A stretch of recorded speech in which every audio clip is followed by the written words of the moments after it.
إن الحمد لله نحمده ونستعينه ونستغفره ونعوذ بالله من شرور أنفسنا ومن سيئات أعمالنا من يهده الله فلا مضل له ومن يضلل فلا هادي له وأشهد أن لا إله إلا الله وحده لا شريك له وأشهد أن محمدا عبده ورسوله oda Allah subhanahu wa ta'ala tiga kembe gani tunkenga aro tiga ndengan kawa ora ken Allah subhanahu wa ta'ala tiga kadi agadonya hadamare muya kenda yihalle adonya islaminiya ken kada yihalle ado kawgelli farenga sallallahu alaihi wasallam aw matonunga wa sallina kay faren kama sallallahu alaihi wasallam kiseru ne maga kamari sahaba nundi dum konu dotere sugara waradi battenga mala kharakotanga kenya na dangi wonati mare nya arundangani assalamu alaikum warahmatullahi wabarakatuh oriya lenki oga munda oda kana me hakilu ngarandi oda kana kacca gelli dinan kaccanunga na togoti Allah subhanahu wa ta'ala ada fare sallallahu alaihi wasallam ada nyamari kenyai atadangani fadakir fa inna dzikra tanfa'ul mu'minin ati fare ndangani sallallahu alaihi wasallam annan simmandindi na togoti simmandenga de awhona hana mu'minunga o akin Allah subhanahu wa ta'ala nyagana yellando ka huye mukberu simmandenga aga hona haniya inda diga men tedinka iga hosire tagarana iga telle golliti kenga ona Allah subhanahu wa ta'ala nyaga yellanda maka gemunya mutu ka manto ndangani lenki oriya yero kunne o amunda ora kanan kacca honne hibe gani gelli sabariyenga na toti Allah subhanahu wa ta'ala ari ya kitabe kede ya dingira gabe aga mu'minun nyamari ni ti sabariyenga ago nyamari ti sabariyenga ago kabana kentananga kendi kuna sabari yenni hiyai apalatin korenya ni siri odina keno gondi ona Allah subhanahu wa ta'ala nyaage landa maka gemu nyango dangani sabari yen khani hiyai antanya nan tinta bari wonne tampi nda warahana kempeti kenga ambire ke mu make suri anga ho dabarni bire ke di mannaru sabari yen nyaade ngidome boyna nyana hakilante nyana ta wa nyana simme hari awati Allah subhanahu wa ta'ala gadalu dangani kitab dare ke dagati innama yuwaffas sabiruna ajrahum bighairi hisab atiki Allah subhanahu wa ta'ala yana sabaranu baraje mutinakin ya la karakotanga ane intahari kontim bagandini ina utu ina gujiya kendi hari ke bane kotti silami nyanata wanda hari ke aya bane kotti hay anda takati ke aya bane kottiya kenan kawanya na hibe ga nyukuri ni siri aga katunu sabar ni aga munyiti ko iti Allah subhanahu wa ta'ala bane koti amunyiti kenye aga ke baraje bero ke fatangun ta ko be ko ke kiteni abenda munyiti Allah subhanahu wa ta'ala akitene tikenye kendi wa Allah subhanahu wa ta'ala nyaga na yellando ka hugelli yemu ko be no ga sabarini la khara ko tanga ke aya gara ke agara diga me ke be ko ke aya di o ga tello duñi kendi sabari yang kani hiyai agar ni dingiran we dingira bane fi dingira gabe nyani aho hana silami Allah subhanahu wa ta'ala adanya mariya andan sabari gelli masibon tahindari anda takanga masibon tahinka hiyari higa beane hito kinto be ga dangina bide ke higa bunyani hibani heti ona dantan to ko haranda nya wari ko mo orante nyemana ona sigi dantan to kun kamma aho hana bire kedi se suga yeron kunne ma hinan kita hibe gani hito kinte nyani Allah subhanahu wa ta'ala ama kenya nanti ida nyati hitane hani ada nyati nan daga na exam pasanga nan ceki anga ni serebe manga munyin ba manta munyini hi ke be gara sanka manga sabari ni ba manta sabari anya na sabari anna ka ngil Allah subhanahu wa ta'ala ko musirunga anna daga nan barajenni an dukane la kala kotanga anya na bara munyi nanga bara sabari ni hike be gan kam man tawur hini bakkan kam mabirambe boy nan tahi bakar Allah subhanahu wa ta'ala nda tahan kam ma ken qabani hitilla kara kota nyana daga yang gobe gari yang telyanga ni nan kare ken ni kuno suno duro to illo dona nyona sabari gelli hinda takko yo bire kedi hi ko te be nda takko ona munyi ti Allah subhanahu wa ta'ala bani foto na sabari munyen ka fare la kono rangani sallallahu alaihi wasallam nanti aken ni gelli takindi hananyai gelli takindi hananyai ndari indahi ko nandangani walla hi gari aga waran kamma anna munyiti Allah subhanahu wa ta'ala bani foti anna sabari anyana nyanga bireke no kondi anga bireke no kondi Allah subhanahu wa ta'ala dan jarabi ona jopati ho hanabe o kanu ko garatu nanti atampiye mo kam masiri hibe ga ho ya kara Allah subhanahu wa ta'ala dan jarabi anga ka kedi anga no ngatan jaten sinunga anga no nga amajida no ndang kamma misale kamma amajida no ndandangani anna qawmani khanyana anna pincini Allah subhanahu wa ta'ala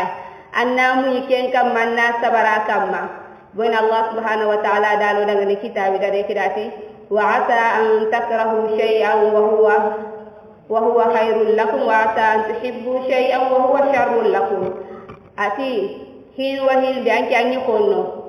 arabanya na kenya nan ken daga nan khairi ngay mesa antatu hi khawa hi dangale hi kenga ken petandanga ni khairi ambone nye ke nganganta tu ken Allah subhanahu wa ta'ala nda serebe aga kitandanga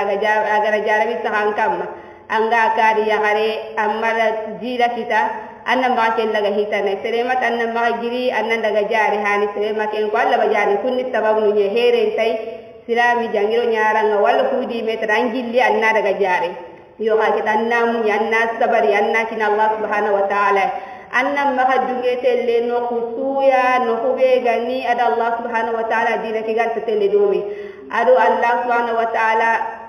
syariya kiga me takkinya tauhid ke be gani sondon tappe ngada ga me takkinya gelli jarandi kilube ri gan takawa gelli tappe ani be ga tinanga si tinandu ayba ma hin wa hindi ga kunya nan ke nyimi wasna tikedo syariya telle domi maka to kudo jarande nyahay me hananya ne ho dabarni anna saqadina kiya kam anna saqa sharia kiya kam anna munyi anna sabari anna jare ni anna nanti Allah subhanahu wa ta'ala kiti ndangani ke andale he ko dabe anna hin ku anene wondiri ndangani ya yo ha ke tanna maka dinga ho nyana kebe adan dinangan telle domi boni fare nda ko dangani sallallahu alaihi wasallam nanti serebe ndara katta gidin kattane walla ngara katta haydane tan nakate bitu Allah subhanahu wa ta'ala taringan sallinga kempa yang daga baniya atan daga halle kanya na sa ko diga me kebe ko no inda ko nanya na sa kai ati kenke annas nanti ang kahira ken dibire ken ho mari agara hiba ga hibe ga sikki angalla karaga gana doke dunanne ya o masigi boy Allah subhanahu wa ta'ala dali o dangani kitab dare ken khadara ko no dangani ati lillahi mulku samawati wal ardi yakhluqu ma yasha يهب لمن يشاء إناثا ويهب لمن يشاء الذكور أو يزوجهم ذكرانا وإناثا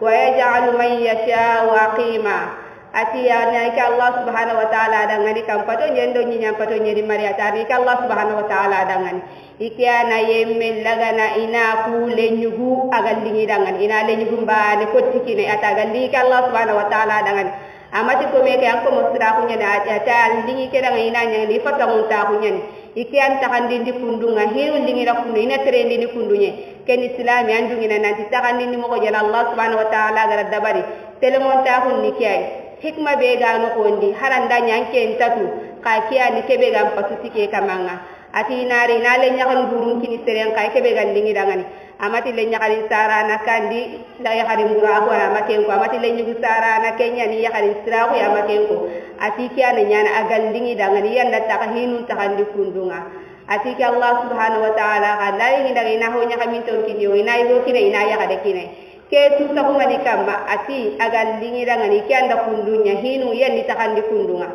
kendi kuna amadu hutare ayal lagaru ati mani ati ke kana yogo khawti ni nya boroge nga ke ngani hibe agal li ki Allah subhanahu wa ta'ala dangan kendan ken ko mugura ko heti hinwani on biare bende kandi jira manne wanka ma ato khinte ni siri yo haketa annan finu mutu anni sembendi Allah subhanahu wa ta'ala annan finu mutu anni kinai anna urdu talle ngabondi anna astaghfirullah ko nu ngabondi anna jare be ran dina ngate ne domi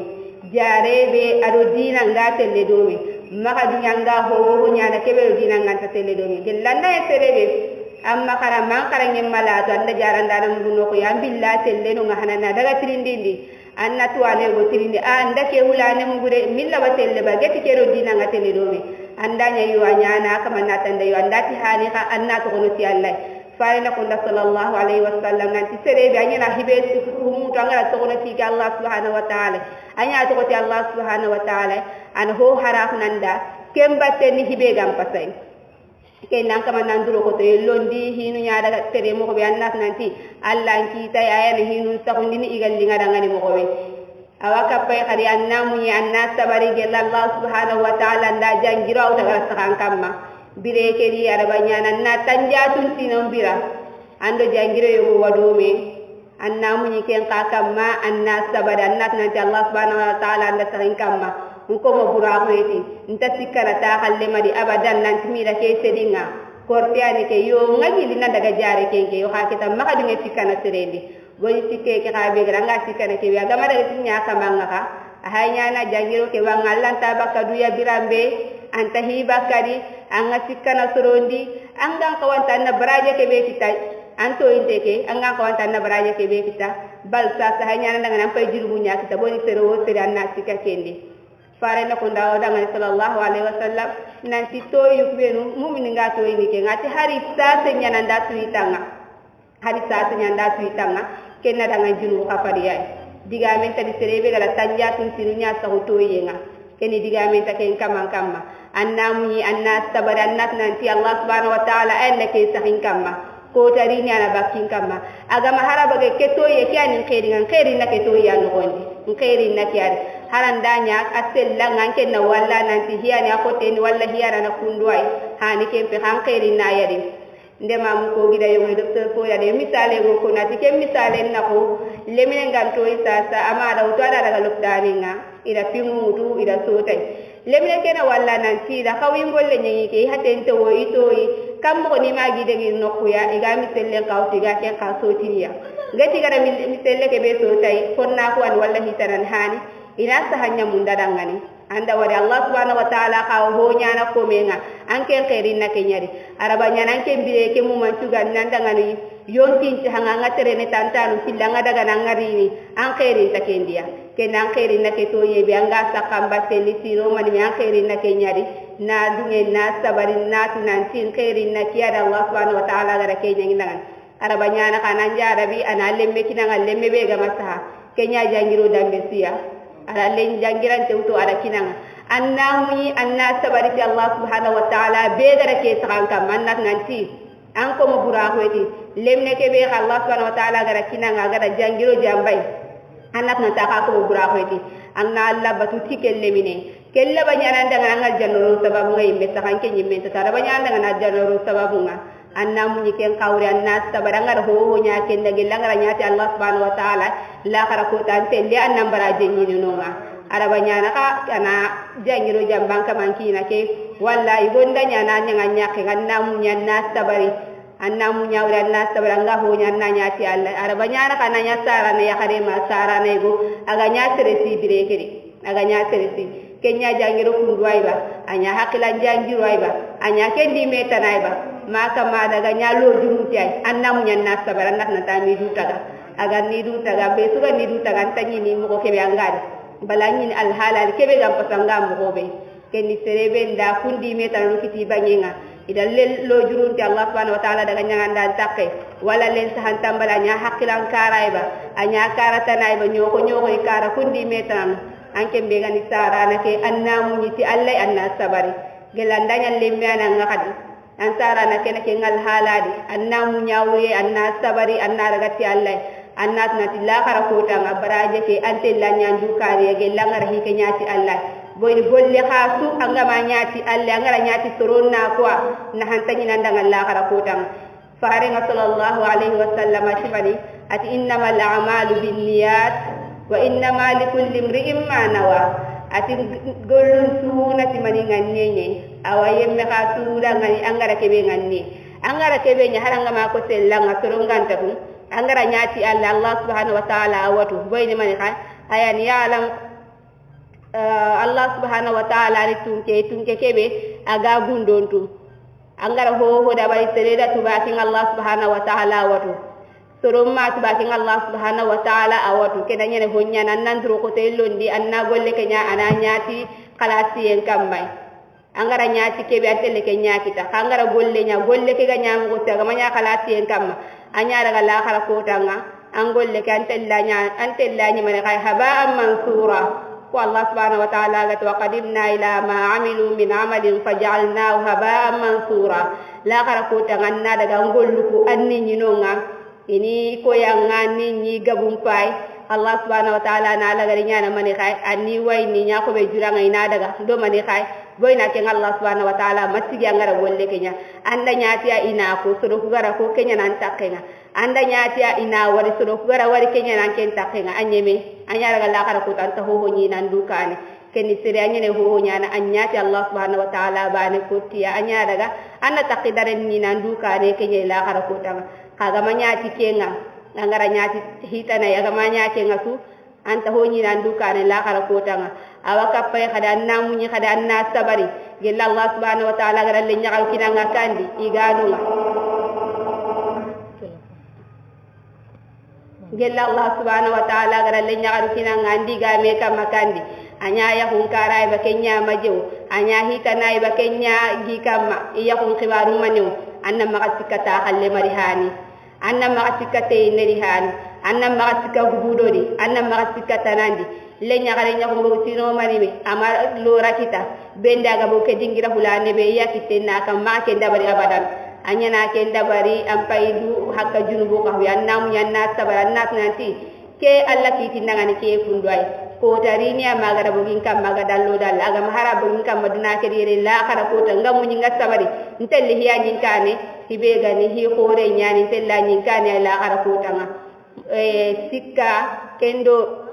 dina kenta tele do mi abada serebe gati mi haymu ni ti Allah subhanahu wa ta'ala sikka yenke annake mutanna tawndi hon karanga on ma sikka medi hinya na nyanga hike utanna sembe na Allah subhanahu wa ta'ala natna te ayan kita ndangani kenga awaka pay khari gelli bireke hi ko tandaran kam bireke di anya tampi e karaiba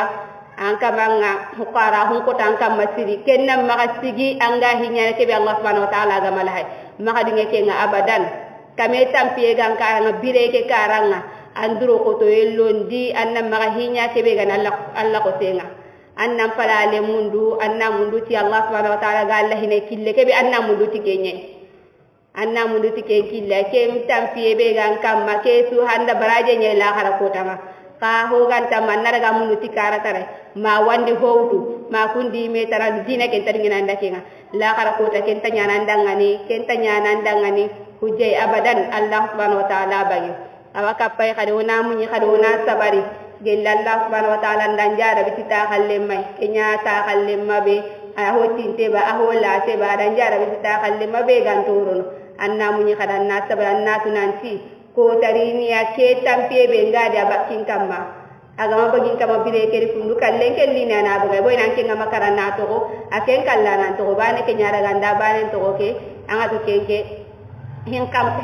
pandi kenye annamu yanna sabara anna maka uda ka bambatenga kaga kallaga na kaga li khindi ni suruma ka kare mullaga na kagi la samana kaga ta khalle mullaga na kagi toruno ko to ina ka kunyaru surum patane mi hani bona Allah subhanahu wa ta'ala gara kebe ko ja'alna ba'dakum li ba'din fitnatan atasbirun atida kayogo nya kayogo dangane fitna maka wasabari ni ba kendi kuna anken nan ka hiyem ku beno anga sabari kenta khalle ndambe ndayam maka boy ni mani khana nya nan firu kini Allah aga dallo dalala khara ko tan tele ki khabara je nyankana ya Allah rini kita kana ka ko aga ti wala tahsabanna Allah ghafilan amma ya'malu zalimun innama yu'akhiruhum li yawmin tashqatu fihi al-absar atanna ma'asim Allah subhanahu wa ta'ala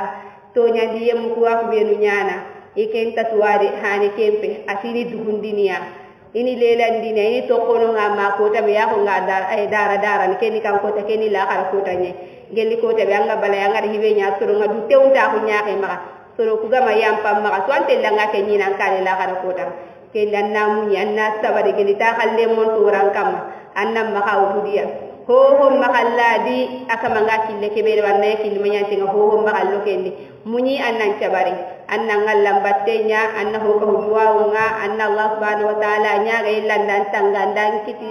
gella mati bonta hinunda fitnan tahiru illandan kitai mati sino mani walla nya ga hinna to rabani kar hani kundo sabari yenta tele dome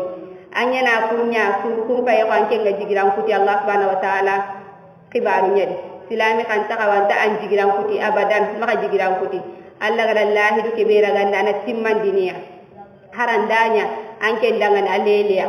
walla nda anya ko anke dangan hike Allah subhanahu wa ta'ala man duwa won jabiya awani nanke no duwa ngi do ngame anga tampi kebera wa hinnan kama me ni bide kedi awa hinnan kama anke nara gannan tinduwa won nyama jabiya ne kempe boy ni fare na ko no dangani sallallahu alaihi wasallam nanti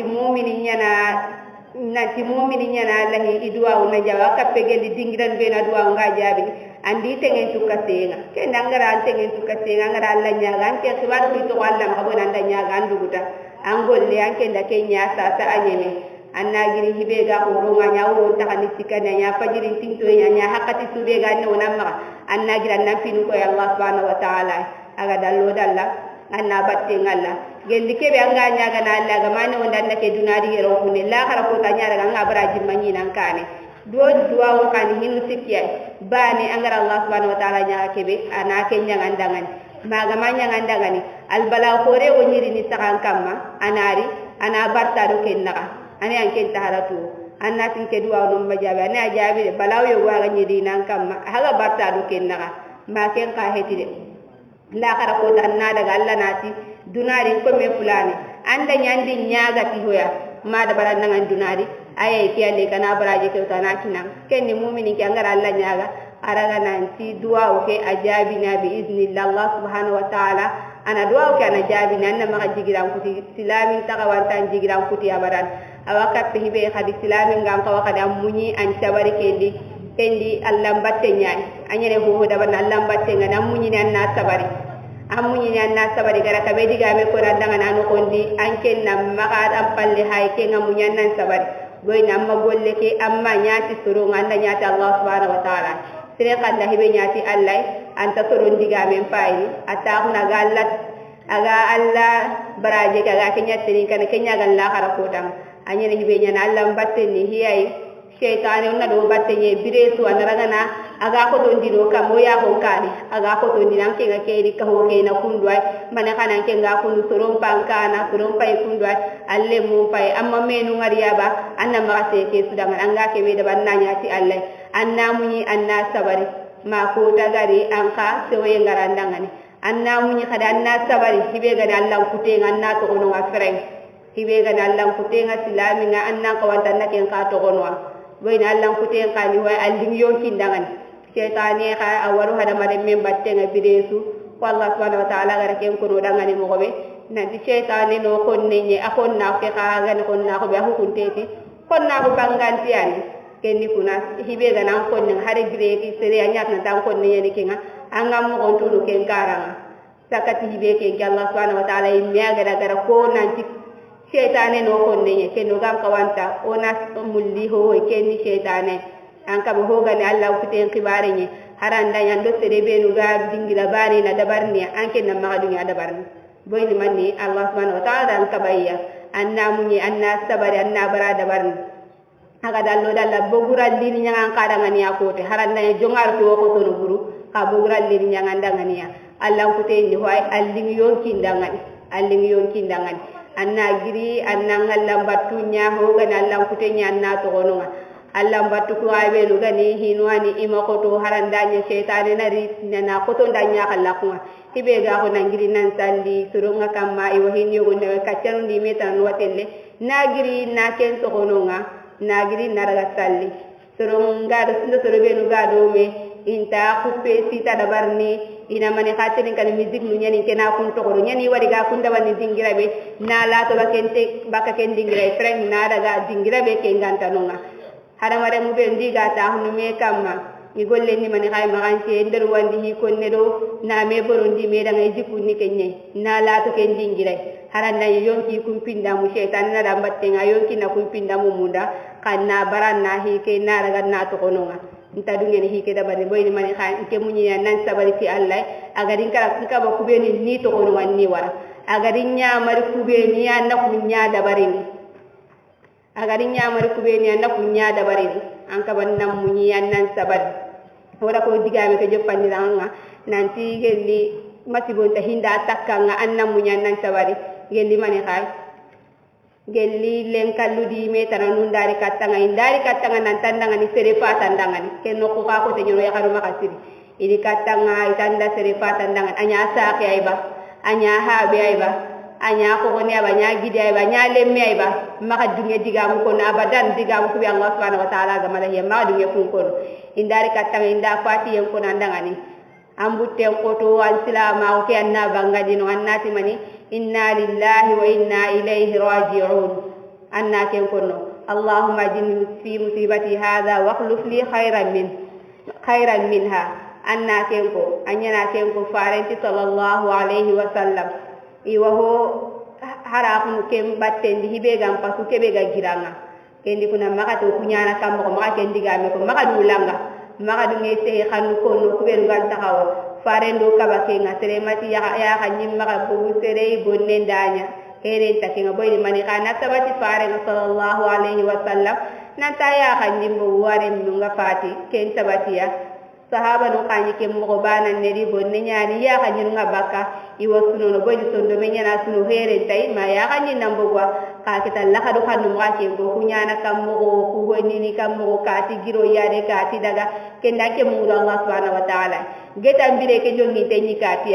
haranda ya sababu na kenye khahinu sigira Allah subhanahu wa ta'ala akenya na tudina tangana tika ti anya ka kumba ka bubenga akenya na tudina tangana tika ti asigintenya ka kundanga nike akenya na tudina tangana tika ti dilelu ko nyato akenya na kentu dina tanga aken kampine ni ko mo ngadina tankembe yankembe ha ko no kuna kenya pine ni ko mo ngadina tankenga maka tarire munto ko ara lemison to ara keme dimbaya to ware ko kan siki ke sigira anya na ken ko sanga dulangana anya na ken ko anga dulangana Allah ndandiga mu kan dalla gati yasu anke nga nyana langanta yembe ken maka dunge ken ko no anya kan jinnam bauta anna Allah nyaga kama gella gara korea to ayigo aya kadeba yella landa barake di kore kere anna duwa yelli Allah di tangiya e halle anna du anna hosa ga baten hibe gam pase har anda ni watna ti seren ke nyata gara ken daga yo ka ke to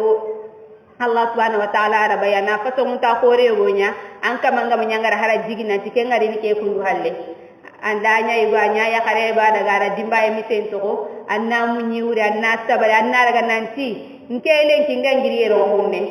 ngangiri ero honne lemu kunna munde ni daga kammo anya na kempa tanya hon kan te dita anyeme an kana munyi kulle munuri anna sabari boy lemne suga mako ille nyana kare intimma lemne suga mako ille nyana kare intimba ma yo kenya na anna misale mutandu ya anna munya na sabar indale mine kina ngaranta ke be daga anna saga nditi alle kenya ko sanna daga ngaka mantoro anya na ke daga anga munya wure anga sabar anga ra ko ndi brajem ko ko anda ke nyi nan kane ko faare ngato daga sallallahu alaihi wasallam ti kedo al yatime ko ndana ina kunda dikituku idoro mu ko hidi daga di karindi me ko al janna ida kama ni ta halle mo kenni serebe ha baga fati ane amasunye balaye hari andanya kenni al yatimi ya serebe ha baga fati ka serebe ma ga fati angara wututi Allah angara sa kam pi baga angara sa kan da ku baga angara nya hoy ki angara ya kan nyun cura ma ya ki ga bogo sa ka gume he diga men ta kam barajem ko ko renya ki gelangara nya ti Allah gelangara nya ti Allah kanya na tanan ka da barangara toro ken ka banta hibakka magandara ganda to tuwari nanti haradi lemna ko di mo to la kara ko Allah tende kiti kanaka ono kirun to ko munyi medanga no sabari medanga ni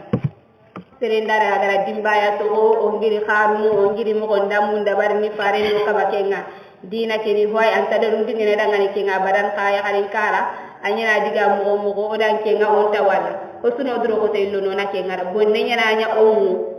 an kama nga wonu bon santunwa wo ka wu e digame annake sa ko ni honkaran kharu e annake sa ko ni honkaran maka dinga hoga bakalla ke danga digam antiga na mangaro ko kebe gan takawa ay tan na makadiga man na lakanyar gan na kuran na wu anna sunu anyeme kanan diga mu na ho ko kebe Allah subhanahu wa ta'ala gan tadingene tay anallaga na tay yalla karako dang kenga nesimo na kacca ke wona sigindini yeron kunne ya wala Allah subhanahu wa ta'ala nyaga o gara seho ko be no yeron kunne yelle Allah ndaw nyangi mukanonga gel hoga ni aga nya hutunde onat nanti fokutu a kullam ku yenya ni kado shaytan ga do hada mare men battenga gelli hibe ga ge musahaba ya Allah subhanahu wa ta'ala fatonta hunya ni kenga etawna ka tanti ginira kunne hada ma tawassalna ilayhi wal ilmu inda Allah subhanahu